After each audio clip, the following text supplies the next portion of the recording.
Hey, what's going on? This is Courtney Rollins with Aqua Team Properties here to review the script. What's today's date? Today is May the 17th, 2021. The script is something I'm constantly working on, especially as I continue to learn about sales and marketing and the different strategies that are out there to help me be an effective, more effective on the phones and working with sellers.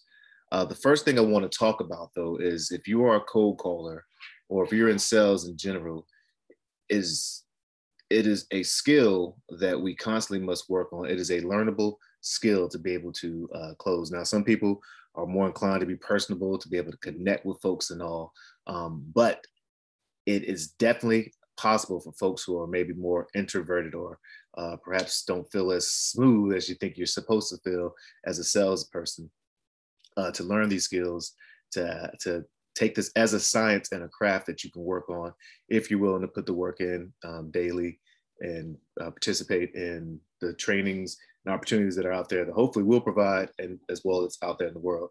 You learn how to talk to people, learn how to actively listen, to connect pain points to solutions. There's a lot of value you can add to the world. So that's one thing I want to say. I also want to talk about the mindset mentality. Please make sure that when you are calling people, when you're spending time with these leads, with these sellers, with these buyers, title companies and folks, that you're in the right mindset. So if you're working from home, please find a spot, a space that leads to little or to no distractions. We do have people on the team who sometimes call and play on their Xbox and video games. So I'm not, so that works for them and they're in the zone. So I'm not telling you how to actually set up, but just think about how you're going to create a space that allows you to really, when you're talking to that seller or to that buyer or whoever you're talking on the phone, you're giving your full attention and you're able to listen, to receive, and to assess the situation appropriately to know what actions we need to take. All right. So let's take a look at this script as it stands today. And this again is a Google document because sometimes things change, but let's look at this slide over here. Oh, keep my pretty face up. All right. So if you're on my team, you should have access to this link. And there's about basically 7 parts of the script that you go through these processes. You're listening, you're steering the boat. You should be talking way less, 20-15% of the time. You're a seller or your buyer, the person you're speaking to, should be speaking most of the time. But through specific questions, active listening, and ways of framing, you're able to guide them through these spaces to find out if we're actually the folks who can help them out. All right, so the 7 parts we'll be going over as we go through this are the intro, how to establish and build rapport, which is something you're doing throughout. How to set the expectations or to set the rules, different ways of saying that. How do you seek and look for pain? How do you share it at or bring the impact of the pain to light? How do you respond to the pain with value that we can provide? How do you find any of the decision-making factors or the deal breakers that are a part of this that may be deal breakers for the deal? And then how do you actually close a deal? So let's take a look. And I also recommend that you take these one at a time. So I'm going to do one full video, but feel free to focus on one spot, stop, and go forward. In fact, in our trainings, you'll see that we break these down in each section. And we just continue to go through them, work them out, and continue to look at best practices and really master the craft. The basics, yep, like that's what we're doing. So again, this is all about, it's really not about what's the condition of the property and what's the HVAC unit, all that stuff. It's really about people who sell to people that they like and they feel connected to and that they feel are solving their problem. And so we're trying to be very likable. We're actually not begging to buy their property. Think about the mentality of the dog. You chase a dog, it's going to run away. You let the dog chase you, or you run from the dog, it'll chase you. So quite often, majority of the time, we're throwing away the lead the whole time. We're, hey, why don't you sell this? Hey, why don't you do this? Hey, why don't you do that? You wouldn't want to do this. You wouldn't work with us because we're always pushing, throwing the lead away, but we're doing it in a likable way. And it doesn't mean we're not like confident about being able to buy the property, because we can buy any property for the right price if they're willing to work with us. So you have to demonstrate confidence, certainty, competency, and likability. But you can't have deal breath where you're like, please, let us buy, let's buy. It's more like, I'm trying to see if we can buy this if we're the right fit. Let's see if we're the right fit. So let's have a conversation. That's the mentality. Service mentality as well. Your tone and your pace is extremely important, especially as we dig in. We'll recognize that there are different things you can do to match the seller or the person you're speaking to match their tone, which psychologically helps the speaker feel more connected to you, which makes them feel more endeared and more likely to be able to work with you. Memorize the script. Now, you're going to memorize so much that you become one with it, that you can then start floating away and doing your own thing. But please memorize the script. That'll be probably the biggest challenge. You want to be able to memorize it like it's training wheels, so that when you take it off, you know which and where you're going to go and you can respond in the moment. And remember, when in doubt, always fall back on CPR time. You'll see down here that our job as acquisitions is to qualify the leads, because we can't talk to every lead. In fact, the quicker we can get to a no, the better, so that we can move on to people we actually can serve. And the way we qualify our leads to see if we actually can work with them is through our CPR time, the condition of the property we're checking for, the price that they're looking for, the reason that they're trying to sell, and then their timeline, CPR time.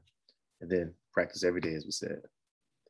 So you see the beginning of the script. Hi, I'm looking for John. Or sometimes people say, hey, John, you want to disrupt. You're not, hi, this is, I'm looking for Mrs. or Mr., which can be challenging for some folks, but we're trying to call them by the first name because we want to be their next door neighbor. All right. So this can be hard for some folks, but trust me, it's something that's important to do. And then, because the first 10 seconds gives you your next 10 seconds. So you need to, as soon as you call, disrupt by, sounding friendly, not sound like somebody you don't know. And then you're going to go ahead and disrupt them and don't sound salesy. Hey, this is Courtney. I know this call's a little out of the blue, but I'm calling about a property at 1516th Street. I believe you own that address and we're looking to buy, but I just want to see if you would consider an offer on your property there, right? So if you're cold calling, that's what you'll say. That's your first intro. Now, if you're following up, it's the same thing. Hey, this is Courtney from Aqua Properties. I know it's called a little out of blue, probably caught you at a bad time, but I'm calling you back about the property at Main Street. And you're looking at the notes, you can also see who spoke to them before. You say, hey, I actually spoke to somebody on my team, or hey, I spoke to you last week about your property there. Just calling back, just saying what the updates are, or whatever the next step is in your sales. Yep. And let's see. Did I pause this? Screen sharing is paused. Now I want to continue sharing. There. Sorry about that. I don't know if it's paused still. Is it paused? Share. Oh, technology. Let's see what I'm doing here. All right. Sorry about that. Now, where'd the screen go? Where'd my script go? Give me one moment. Oh, there we go. Oh, yeah. Okay. All right. So you establish rapport, you build rapport. Again, it's slightly different if you're doing follow-ups, but not too different at all. Just calling you back about. All right. So remember, be friendly, be warm, be upbeat, have a smile on your face. As soon as you hear their voice, you're going to match their tone in an authentic way. So if they're talking real slow it down, you may slow it down and say, how you doing? But still with a smile.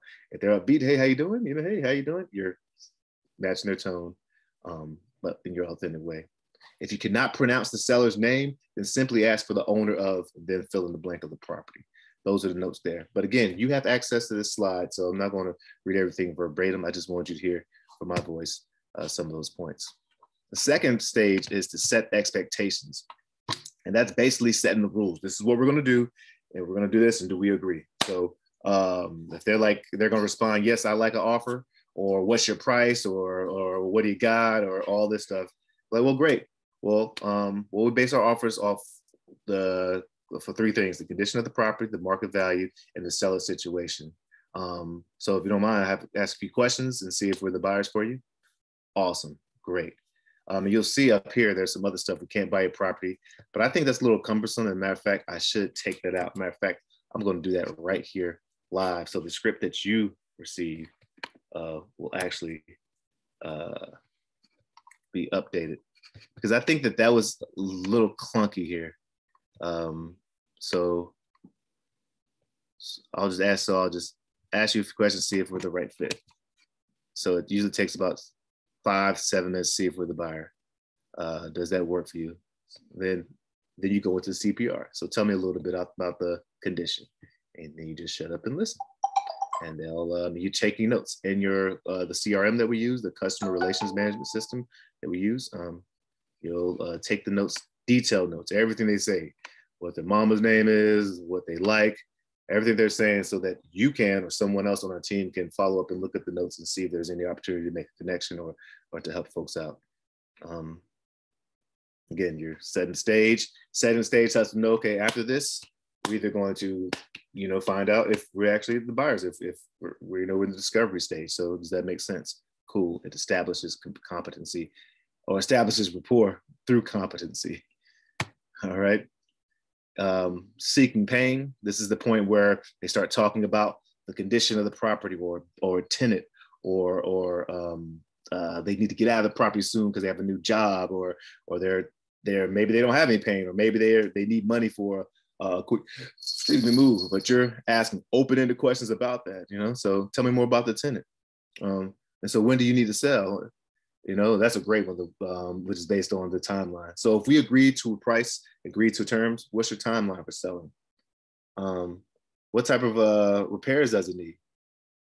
Is your tenant still paying? Things of that nature. And then the next part, again, this is you just asking questions, not in a robotic list way, but you're that's where the art of listening and responding to their pain is important. And when you ask about the impact, which is very important, you're like, so how's that affecting you? So how is it having a tenant not paying for the last 3 months? Oh, wow. So how's that rehab going on with you? You're just really trying to help them understand the pain that they're experiencing. We're like nurses and doctors helping them articulate the pain, the impact of the pain, so that we can hopefully give the right diagnosis. Yep. And you're constantly going to it. Be just as matter of fact as possible, especially when you ask stuff like the mortgage. How much is left on the mortgage?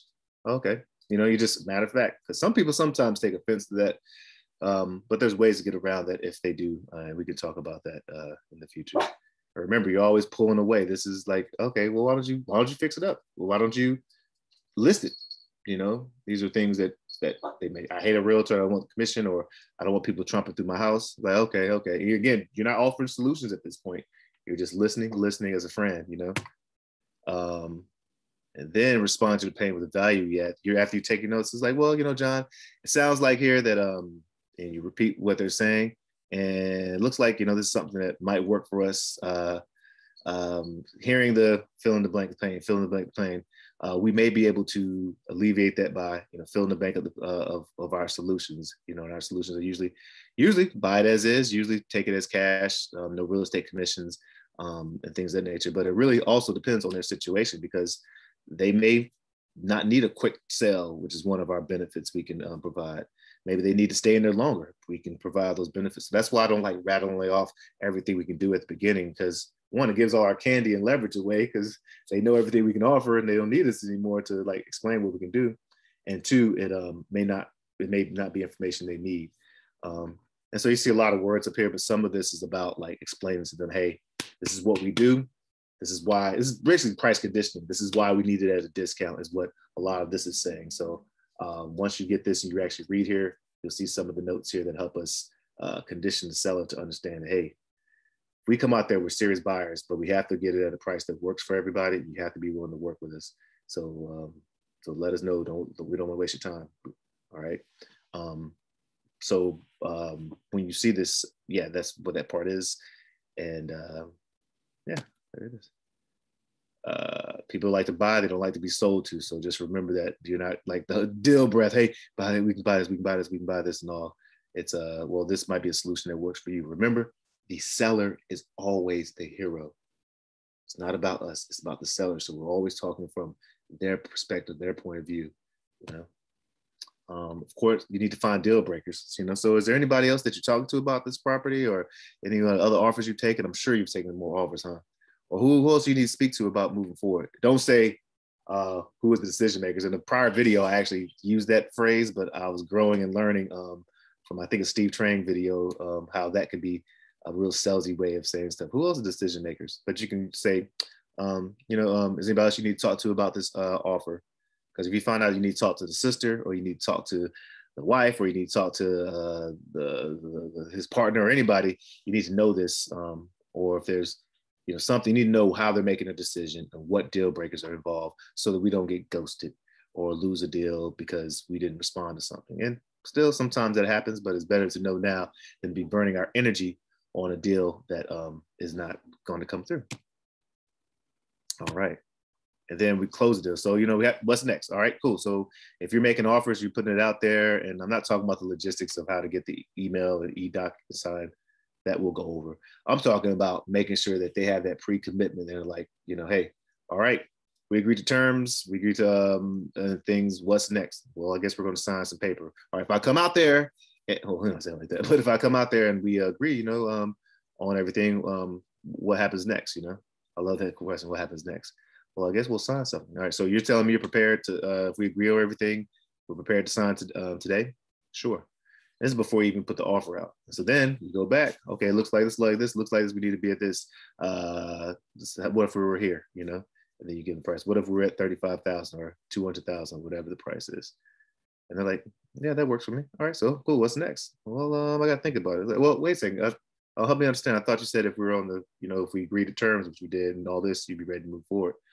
Usually to me, in my experience, when someone says they have to think about it, it's usually a no, which is no problem. I just need to know so we can move on. But yeah, so basically, you're really trying to make sure that that seller is ready to go then and now.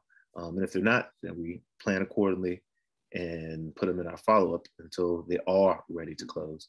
But if they are ready to close, they're going to be like telling you, like, hey, let's put the documents together and we'll make it happen. And so there's certain things that you do, like go over the contract with them, which we don't say the word contract. We actually say documents or purchase agreement, and also explain to them the next steps of how title works, which we'll explain to you during our training, which is essentially we send it over to title, and title will contact you in the next 48 hours to get information they need from you.